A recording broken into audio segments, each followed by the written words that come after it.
G'day everyone, welcome back to the vlog. It is hot as hell in Melbourne today and I'm already sunburnt like a bright red tomato, but you know that's not going to stop me from going and playing some poker. We've got another home game for you. It's a completely different venue, but we'll have a lot of the same players from the previous game, so super keen to get back into it. I really can't sit here talking any longer, it's just that damn hot today, so I'm going to head off to the game. Let's go.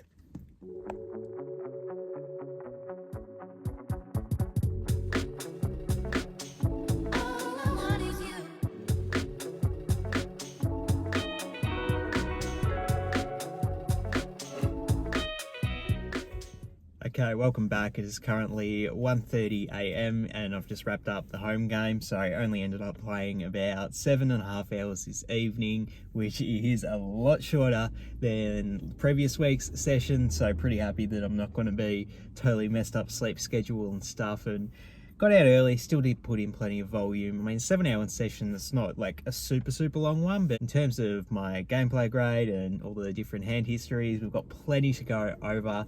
We'll get all into those when I do the analysis tomorrow, but right now, I'm gonna drive home and get some rest. Let's go.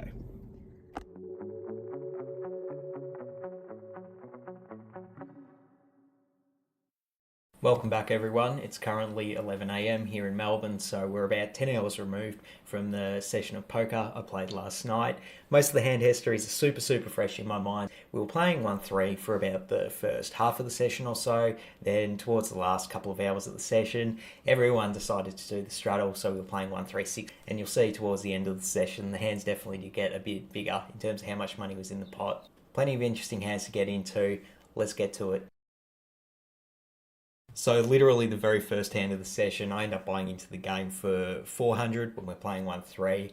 There's an open from under the gun, then I'm in middle position with ace king of hearts. I go ahead and 3-bet it to 30. And the action gets round to an unknown big blind who goes ahead and 4-bets me to 100. And the action gets back to me, and in this spot I could see just flatting, trying to play the pot in position, but I look at the big blind, they only have about 300 effective, and I'm like, they're probably not going to fold. I'll just go ahead and rip it all in for 300. They end up calling with king queen offsuit. They ask if we can run it twice. I say sure, but it doesn't matter because we end up scooping them in the very first hand.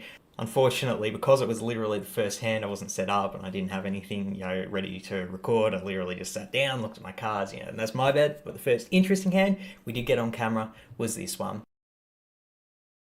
There's a limp from an early position unknown player, and the action gets to me in the cutoff. I look down at 10-8 of clubs. I go ahead and ISO raise it to 15. Might be a little bit loose, but I do think it is good to mix in some of these suited two-gappers, just so you don't have a table image that's like super tight. And if we can get a call from under the gun and playing position, that's fine. If they fold, that's good as well. I decide to raise it up this time. I go ahead and make it 15. Then the action gets to an unknown small blind who 3-bets it to 55. The limper folds and the action's back on me, and with about 600 effective, we're actually getting an alright price to play a bit of post flop in position. So I don't hate calling here, but folding probably is the better play. 10-8 suited, not that great of a hand, and we're likely up against a tighter range of hands from the 3-better, so probably better off just folding. I didn't do that in this instance. I did throw in the call, so we go heads up to a flop, which is queen 6-4 rainbow with one club. The original 3-better goes ahead and c-bets 35, so the action's on me here, and considering that they've used such a small sizing and we are in position with a bunch of backdoor draws, there's a bunch of turn cards, we're going to make a gut shot, we also have backdoor flush draw, so the fact that I'm in position and there's going to be a lot of good turns for me, I really don't want to fold when my opponent bets this small. If they bet anything like 40 or higher, I'll probably like folding a lot more, but just for this price, you're going to have to go a bit bigger to try and get me out of the potting position on the flop, so I did throw in the call. So we go to the turn, which is the 9 of diamonds putting out backdoor diamonds. And now the 3-better goes ahead and checks it over to me. And I think in this spot, when we did float the flop, it's like a mandatory decision to bluff on this turn. We now have a double gut shot, and I think my opponent's likely to have a lot of ace-x hands that are not going to be able to call off if I put on pressure. And even if they do call with, a trapped overpair, then we still have a lot of equity against that with our double gut shot. So I decide to go ahead and bet 90, just trying to put max pressure on those ace highs. Then my opponent tanks for probably about 30 seconds before folding his hand. So we're going to rake in that pot without having to see showdown. So already mixing in some red line and happy to win a big pot there. So the next hand's a bit different. It was actually a 1-3-10. People at the table did have the option to straddle to whatever number they wanted to, and the under the gun player happened to choose 10 in this spot. So when the action folds round to me in the low jack with pocket sevens, I go ahead and raise it up to 30, and I get one call in the small blind from a tight aggressive player. So we're heads up to a flop, 8-4-4 with two clubs. Small blind checks it over to me. Now I think we have a pretty interesting decision whether we want to c-bet on this board or not. I think I would like to have a pretty robust checking range on this board. This isn't going to be a ball where I want to bet range, just because it is pretty wet with so many gut shots and so many overcards to the 8 that really I think I can use a more linear strategy, bet bigger with some of my stronger hands. And pocket sevens is probably one of those borderline ones. Like if I had a hand like, 8-9 or ace-8, like I think it'd be a slam dunk bet. But sevens is a bit more borderline. If my opponent, it's a tight aggressive opponent, so I think they're going to have a lot of pocket pairs, and they might call with pocket sixes now. That hand might fold on later streets. That kind of makes me want to bet it, but it is a bit close. Ultimately, I did decide to go ahead and bet in this instance. I went ahead and bet it a bit bigger. I made it 50. Pretty close decision though. Hop in the comments, let me know what you would do. And then the small blind actually does throw in the call as well. Get to see a turn, which is the jack of clubs. So pretty bad turn for us. Another overcard to our pair, and also the front door flush gets in. So we do decide to check this turn back once the small blind checks. So we're off to the river, which is the 9 of spades. Another bad river for us. The small blind goes ahead and checks again. And I think in this spot, we just have to check back. And honestly, I kind of expect to lose. I do think my opponent can have a lot of 8x hands in their range, which I might be able to bluff them off of. It's pretty close, but we do have a bit of showdown value. Our opponent could have ace high or pocket sixes, so pretty easy decision to check it back here. And then we do get to see that our opponent had king queen of clubs, so they did turn the flush, and we were drawing pretty much dead, except for a few weird full house outs. So pretty happy that I checked it back and didn't try to bluff them. So next hand, there's two early position limps, then the action folds to a tight aggressive button who goes ahead and opens it up to 12.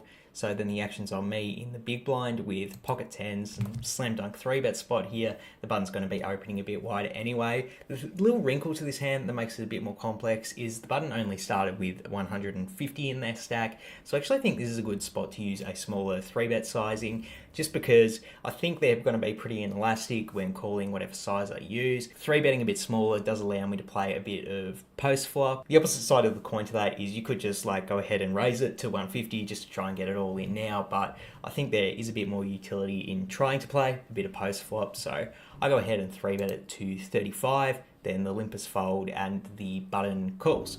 So we get to see a flop, which is queen 8-6 with two hearts.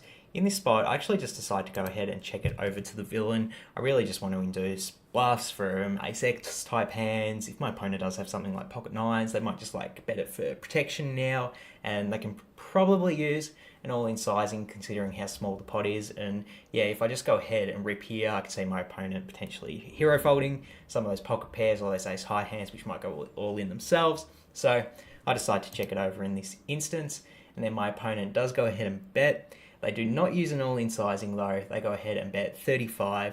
So when the action's back on me, I mean, it is pretty interesting whether we want to go all in here or we want to just call the 35. In game, I did decide to just call the 35, and that's just because I really do think shoving after they bet, that really will be value only. Like if they did protection bet pocket nines, they're probably not going to call off to the shove. So I decided to just call and hopefully, do the same thing again on the turn. So still heads up to the turn, which is the 9 of hearts. So not a great turn card for us because now we do lose pocket nines and the front door flush. When my opponent goes ahead and bets 50, I still really don't want to fold here. We do have a bit of backup equity because we do have the 10 of hearts. So we have a flush draw as well as, the showdown value of our pair. So I do decide to put them all in. I just can't really be folding, at such a low SPR when I do have a hand with this much equity. But I mean, I don't think there is merit to folding. I think it's pretty unlikely my opponent is bluffing. They do have a bunch of queen X hands in their range. They could also have a flush and then we're just drawing dead. And I do lose to pocket nines now as well. They could basically have a bunch of sets on this board. So I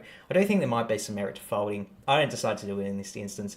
I put them all in for 80, and then we get to see that they had queen jack of clubs. We decide to run it once, and then the river is the 8 of hearts. So we do suck out on their top pair, and we do rake in yet another pot, running very, very hot to start this session off, and definitely can't complain about anything at this point, to be honest. So next hand, there's a limp under the gun, then the action's on me in +1 with ace king of clubs. I decide to raise it up to 15, and then I get no less than 3 different callers, including the original limper. So we go 4 ways to a flop of queen, queen, 10 with 2 hearts. When the action checks to me, I think we have a pretty easy decision to just check. Not going to be trying to bluff 3 different people out of a pot, and apparently everyone agrees with me because the hand ends up checking through. We get a free turn, which ends up being the 6 of diamonds. And when it checks to me again, I think the same thing that I said on the flop, definitely still true on the turn. The 6 does not change anything, so I decide to check it. So we all get to see a free river, which is the 9 of diamonds. No help to us again, but when the action gets to the original limper, they decide to bet out for 15. And now the action's on me, and I really do think we have a bit of showdown value with our ace high. Like my opponent could just be like stabbing at it to sort of, just try and win the pot for a really cheap price. I mean, I don't expect ace high to be that good that often here, but the price is so small. I get a bit tempted, and I actually do decide to call here, and I do think this is a mistake. In all honesty, there's still a bunch of people left behind that can easily just call with any random 9 that they have. Maybe they get stubborn and call with pocket 6s as well. I mean, I can't even call them stubborn for doing that when I called with an even worse hand. So yeah, I do think this is a bit too loose and pretty silly. In all honesty, I should just be folding my hand. So I do decide to call the 15, then the action gets round to a tight aggressive player on the button who goes ahead and raises it up to 50. The original limper goes ahead and folds their hand. Now the action's back on me here, and I really should just be folding in this spot, but my logic at the time was, well, I already thought I had showdown value with ace high, and I really don't know what hand my opponent will be raising the river for value. Like, are they really just going for thin value with a 9 or a 10? Seems a bit too ambitious. What are you trying to get called by? So I really thought this bet was polarized to either a slow play queen or a bluff. And the thing is, my ace king is going to beat all their bluffs, right? So, and I really do think in position, they're probably going to be betting a queen on the flop at least, or at least by the turn. I mean, come on, why are you slow playing it so long? So I really didn't believe them. And I actually did decide to throw in the call just because I thought my ace high had showdown value, only for our opponent to show us king queen offsuit. So yeah, they got us on that one, and we paid off with ace high like a fish. So this next hand actually starts as a 1-3-6, and then we get 3 different field limpers. Then I'm in the big blind with my favourite hand in all of poker, black aces. I go ahead and raise it up to 35, and then only the cutoff calls. So we go heads up to a flop of king, king, 7 with 2 diamonds. Now that the action's on me, I think when I raise really large pre-flop, I'm probably just want to go ahead and range bet on this board just because I'm going to credibly represent more of the strong kings because my opponent has less of them in their range. In game, I decided to bet 20, which honestly I don't think is probably a bit too small. I really think I could go ahead and size it up a bit bigger, 25 or 30, and probably still get a lot of defends when my opponent has position. But slight nitpick there, I go ahead and make it 20. So we're heads up to the turn, which is the 6 of diamonds. Not the best turn in the world for us. We do check it, the front door flush did get in, plus my opponent could have a bunch of kings. So checking it over to them, hopefully inducing a bet. And it does work, they go ahead and bet, but they only bet 20, so super small bet. Now the action's on me, and I do think there is some merit to raising for value here, just because my opponent is going to have a lot of hands that have 1 diamond in them. I don't really know why they're betting 20, but I do think I'm definitely ahead, and I just could be raising it for value to get called by a hand that has 1 diamond. But in game, I did decide to call, which honestly probably is a bit of a mistake, probably missing a bit of value by not raising bigger. So I go ahead and call, and then we get to see a river, which is the 3rd king. So now we have the nut full house, which is pretty nice, but the action's on me, and I have to decide whether I want to bet out for value or just check, and really not sure what the right play is here. Hop in the comments below, let me know what you think the best play is. The merits to leading are I think my opponent potentially might hero call if they have ace high or a really weak pocket pair. We're going to be missing value if they do call with some of those hands. But the downside to that is if my opponent does want to bluff, we're not giving them the opportunity to do so if we don't check it. And additionally, I actually think they might bet call with some of their full houses. If they do have pocket 9s or pocket 8s, or maybe, ace 7, something like that, they actually might bet those on the river anyway. And then they might call a check raise. So we could be missing a bit of value by not by betting instead of checking. So hop in the comments, let me know what you would do. In game, I did decide to check, which maybe is a mistake, maybe not. But then my opponent pretty much snap checks back, and we go ahead and show them the aces, and we're going to scoop in this pot. So not sure if we lost value on the river or not by not leading out. Let me know what you think in the comments. Next hand is straight 1-3. The action gets to me in the low jack with ace queen. I go ahead and raise it up to 10, and then a loose aggressive player on the button throws in the call, and then a tight aggressive player in the small blind goes ahead and 3-bets it to 50. Now the action's back on me, and I think we have a pretty interesting decision whether we want to 4-bet here, call, or maybe even fold. I don't think there is legitimacy to all three options, but folding probably just a bit too conservative. I do think we have potential to even be ahead with a hand like ace queen. We're going to be ahead of all the 3-bet bluffs, plus even some of the stronger hands like jacks and tens we have 50% equity against. So for me, it's between calling and raising, and I would actually much rather raise in this spot specifically. And the main reason is we've got the button yet to act, and if we do call, they're probably going to call, and then we're in the monkey in the middle situation, which is pretty awkward with ace queen, and I would rather just go ahead and put it in my 4-bet range as a result. So I go ahead and make it 120. Then the button folds, the action's back on the small blind, and he's in the tank for probably a good 30 seconds. He asks how much I have before deciding to 4-bet it up to 320, which at that point it's going to be a pretty easy fold for us with just ace queen. We lose to all their ace king combos, all their pocket king combos, so I go ahead and put that one in the muck. And then the opponent, I told the opponent pretty much straight away when he asked that I had ace queen, and he told me later in the session that he had pocket kings. Personally, I believe him. That hand makes a lot of sense to me, in my opinion. So this next hand is just straight 1-3, and I'm under the gun with ace-5 of spades. I go ahead and raise it up to 10. I get no less than 3 callers. So we go 4 ways to a flop, and the flop is an absolute banger. It is ace-5 deuce with 2 clubs, so top 2 pair for us. When the action checks to me, I actually think this is a great spot to go ahead and check. I think both of the field calls are very, and the big blind as well, they're very likely to have a bunch of ace-x hands in their range, the ace-queen, the ace-jack, ace-10, etc., a bunch of suited ace-x hands, which I think they might go ahead and bet themselves, and then I can look to mix in a check raise for value, which is what I decide to do in this spot. I check it, looking to get in that check raise, and my plan at least partially worked, because the low jack goes ahead and bets 20, and then a loose aggressive button calls to 20. Big blind goes ahead and folds, the action's back on me. Now looking to mix in with my plan, I go ahead for the check raise, trying to build a pot against those ace-x hands. I go ahead and make it 100, then the action's back on the low jack, and they're in the tank for probably about a minute or so before deciding to raise it up to 250.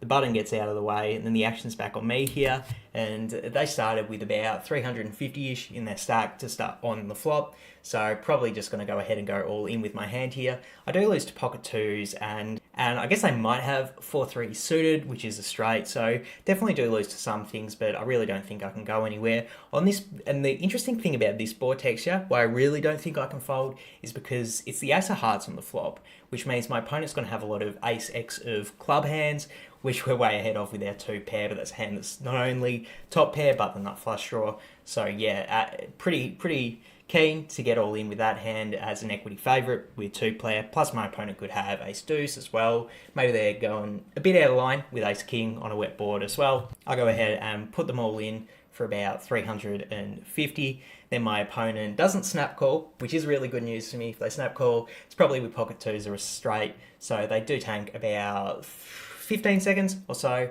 before announcing that they do call.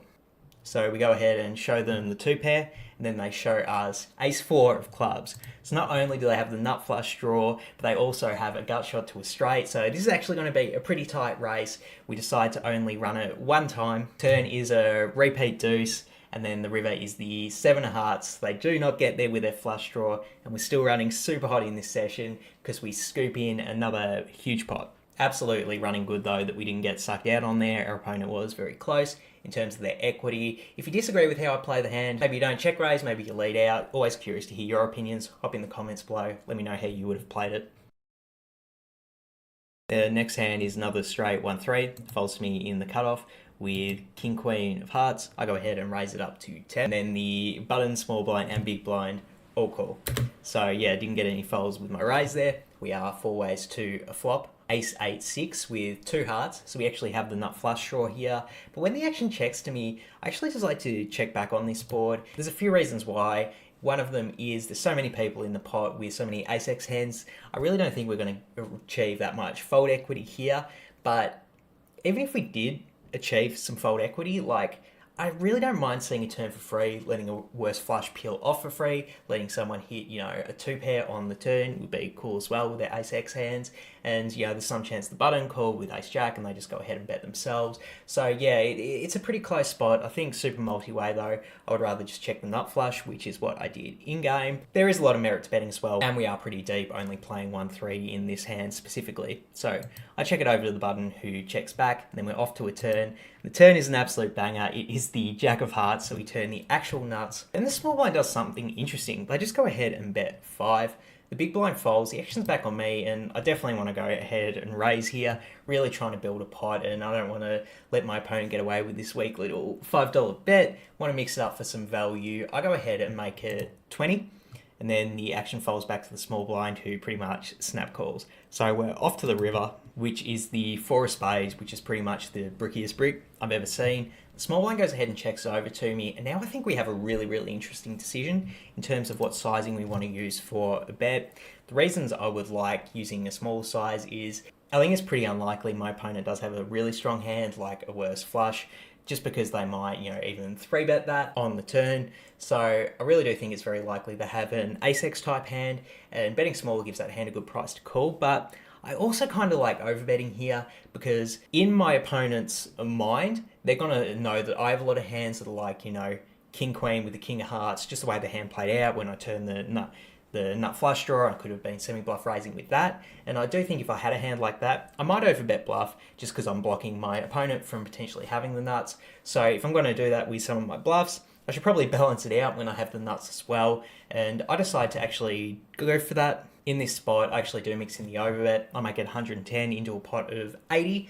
Then my opponent is in the tank for probably a good 60 seconds or maybe even more. And they're not saying anything. They're just sitting there thinking. And I'm just trying to keep my poker face, not give off any tells. But my opponent's in the tank for a very long time before eventually folding their hand. So unfortunate to not get paid off on the river. I wonder if maybe my overbet was a bit ambitious and it sort of induced him to hero fold ace-x hand that he might have called off with a smaller bet. So might have lost a bit of value on that hand as well.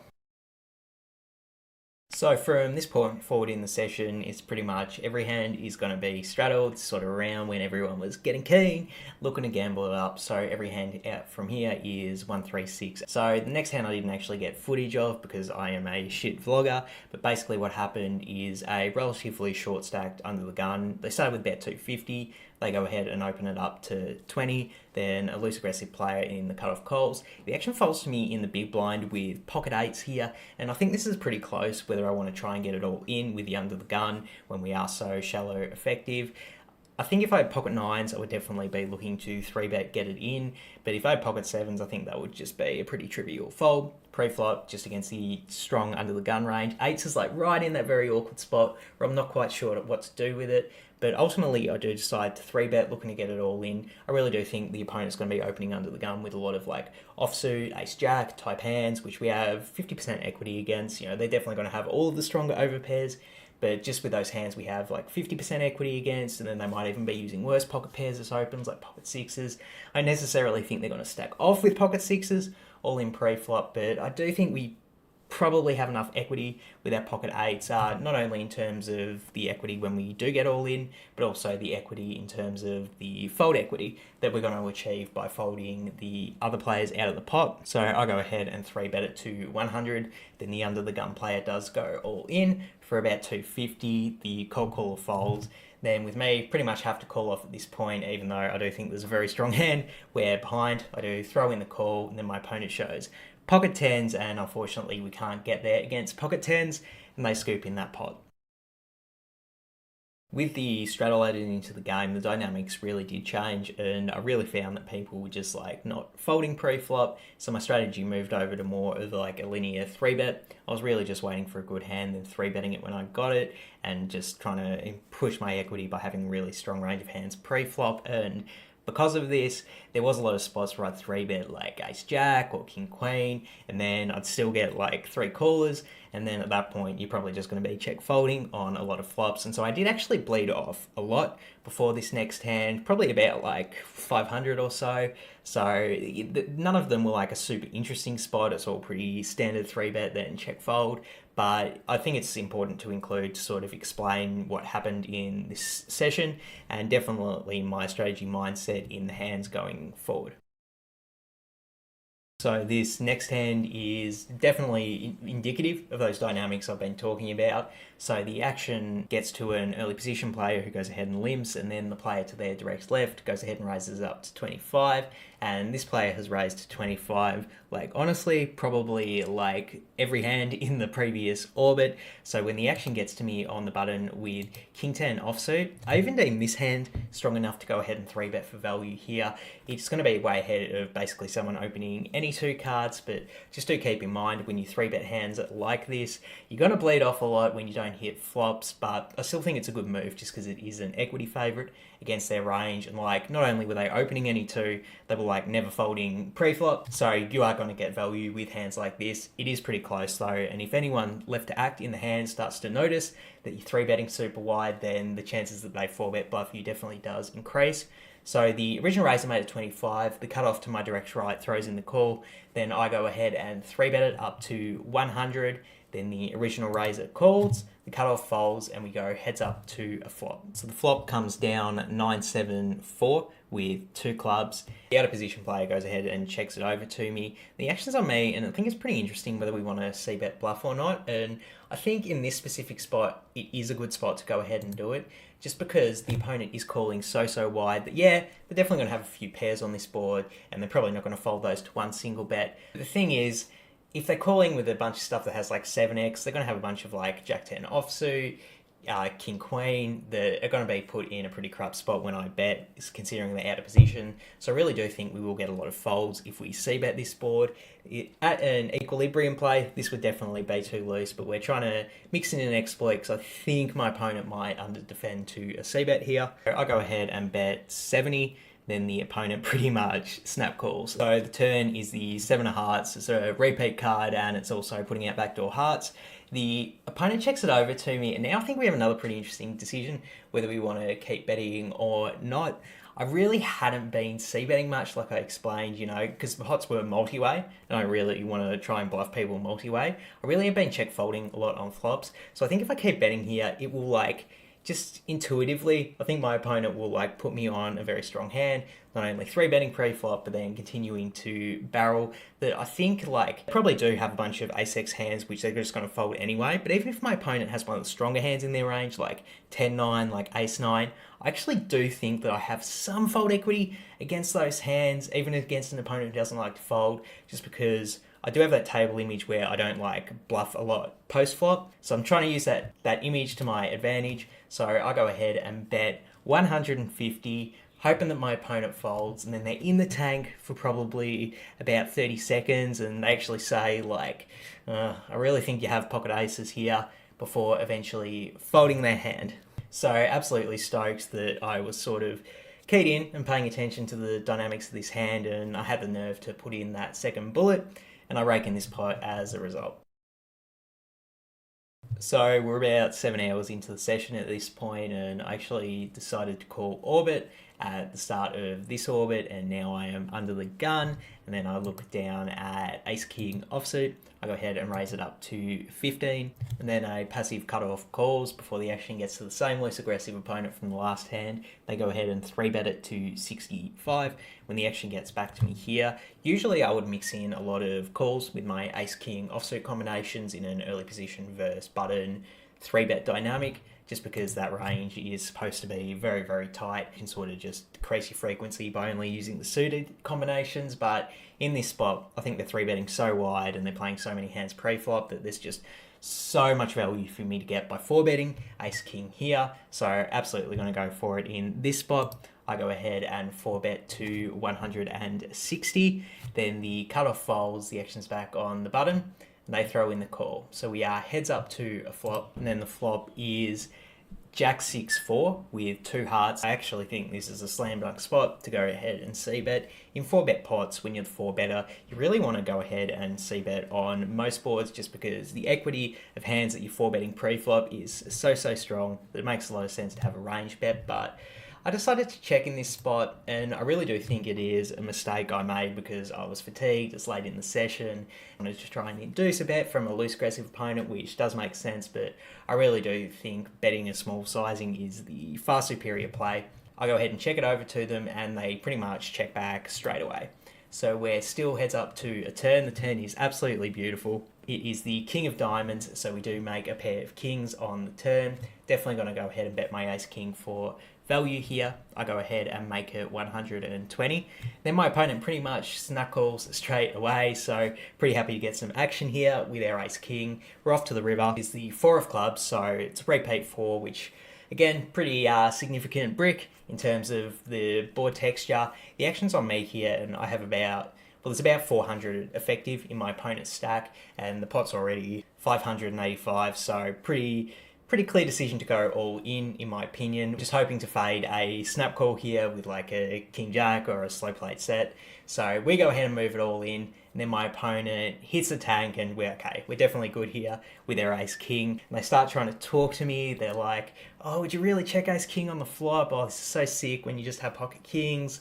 And he even says to me at one point after being in the tank, probably like 3 minutes, he goes, I really just don't think you're ever bluffing in this spot, and I should just put my cards in the middle because you're not capable of bluffing, which, I mean, touche. I wasn't bluffing in this spot, but my opponent then, much to my surprise, after about probably a solid 5 minutes of tanking, they grab a stack of reds and they slam it in the middle and announce call. So we are absolutely loving that news. We show our ace king. He says, yeah, you're good, and mucks his cards, and we rake in this huge pot. Absolutely stoked that, I mean, honestly, I just got lucky to hit the king on the turn, and I think my opponent made a pretty light call off, just judging by how long they tanked, and absolutely stoked I went for max value. It was a pretty good way to end the session, at least in terms of run good. I actually did decide to stay 2 more orbits just because I just can't hit and run people like that, you know? Like, I just don't have it in my heart to do that, so I ended up staying 2 more orbits and didn't play any more super interesting hands. I think I called in the big blind with like king 2 offsuit to try and give some action back, but pretty much whipped the flop and then maybe raised some hands pre-flop. So those were the most interesting hands I played. Even though I did call orbit at the start when I won that huge hand, I decided to stay 2 more orbits. I played a few more hands, but nothing that big or significant that I thought I should share with you guys. Just raised some hands pre-flop, then check folded on the flop type stuff, called in the big blind, and then folded post-flop. So yeah, nothing super interesting, but those were the most interesting hands I played. Hop in the comments, let me know what you think of any of the individual decisions. There's a bunch of hands to choose from, and I'm always curious to hear your guys' feedback. After 7.5 hours of play, I ended up buying into the game for 800, which was my initial buy-in. Then I added on a 400 a bit later. After I mixed in some of those 3 bets and chipped down a bit, they increased the buy-in to a 1k max when we were going 136. So I decided to add on at that point. So in for a total of 800, and then cashed out for a total of 1,400 after I tipped the dealer. To make it a nice even number, I ended up winning 600 on the session, which I don't want to be results oriented, but stoked that I did win. That I did have a winning session, which is nice after last week's and last vlog session that didn't go so well. I really do think I made a mistake leaving when I did though, in terms of like my EV as a poker player, because I had 1,000, 1,400 whatever stack at that point, and most of the people on the table had over 1,000 at that point, and the dynamics of the game was so good. I really do think I lost a lot of EV leaving when I did. I was so in the mindset after my overnight session last week that I probably shouldn't do that. That's not healthy for me physically, but I really think in terms of my poker EV, I was still playing well at that point, and I definitely could squeeze out a few more hours of probably even still playing my A game, to be honest. And I am disappointed that I left when I did. I really think I should have stuck it out, even though it would have messed up with my sleep schedule and stuff. I definitely lost EV not playing longer. when we had deeper effective stacks, and definitely left some money on the table as a result of leaving so early. So yeah, it's hard with these home games that start late because you want to keep playing as long as you possibly can to make the most EV, but then it's like you really don't want to be up all night playing poker. It's a bit too degen, so it's an awkward balance to find, and really still trying to figure it out. Still not sure where I am on that battle in terms of what I should be doing. In terms of my gameplay grade for this session, I'm gonna go with a B plus. I really do think that I was on my A game for most of the session. I really liked pretty much most of the decisions I made. Definitely had some mistakes that I have to acknowledge, but for the most part, I was focused. I was trying to adjust to my opponent's strategies, and maybe calling down a bit too light in that ace king hand, where I just called down with ace high. Maybe a bit too much of passivity there, but for the most part, I was tight and aggressive, which I absolutely think is the best strategy in a game like this. Have to downgrade myself for not staying longer though. I really think I could have had a super high hourly at this game if I had stayed longer when everyone was so deep and I was still playing well. So yeah, even though I really liked most of the decision making I made in the course of the hands, have to downgrade myself by not sticking it out and really trying to make a long session of it, when this was really a great opportunity to make a lot of money playing poker, in my opinion. And yeah, just downgraded a little bit, but overall pretty happy with this session in general. That's going to wrap it up for today. Thank you so much for sticking all the way to the end of the vlog. That really helps my channel's analytics and I greatly appreciate it. Something else I really appreciate is whenever someone hits that subscribe button. Really do appreciate that. It helps the channel grow. And I'm super keen to see this channel grow and interact with all of you in the comments, which is something else I want you to do. Let me know your thoughts on all of the different hand histories I've played. There's a plethora of them, so plenty to choose from. Definitely got some online poker vlogs, going to get back into those soon. I've been playing 200 NL, despite spending time at home games, still grinding the online, and super keen to get a 200 NL 6 max vlog out for you guys. I haven't done one yet, so keen to share it with you. I've played about 20,000 hands or so far, so definitely lots of stuff to go over in terms of that. Going to be mixing in the home games as well, maybe like once a week, once a fortnight type thing, and getting a vlog out with those as well. So subscribe to the channel, you get all those when they come out. But for now, I'm out of here. Peace.